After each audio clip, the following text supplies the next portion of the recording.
बर्बर विभत्स भयानक एभली हत्याकांड आपण पूर्वर हुए तो शुणी नथिबे कि देखि नथिबे। ते प्रेमिका को 35 खंड करी काटिथिला पिशाच प्रेमिक। हत्या परे एही फ्रिज भितरे 18 दिन धरी लुचाई रखिथिला प्रेमिक। 2022 मे 18 तारिख रे राजधानी दिल्लीर छाती उपरे घटिथिला एभली भयानक हत्याकांड। प्रेमिका श्रद्धार तंटी चिपी हत्या परे ताकू खंड खंड करी काटिथिला पिशाच प्रेमिक अफ्ताब। तापरे फ्रिज भितरे रखिथिला। 18 दिन परे खंड खंड मृतदेह को दिल्लीर विभिन्न स्थान रे नहीं फिंकुथिला। आ जहार टेर पाई पारि नथिला पुलिस। मात्र दिल्ली और मुंबई पुलिस रे एक स्वतंत्र टीम तदंत करी 6 मास परे अफ्ताब को गिरफ्त करिछि।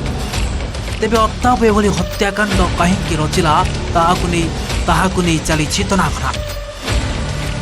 पुलिस सूचना अनुसार उभय मुंबईर एक मल्टीनेशनल कंपनी रे कॉल सेंटर रे काम करथिले। सेहिठारु देखा परे डेटिंग आउ प्रेम।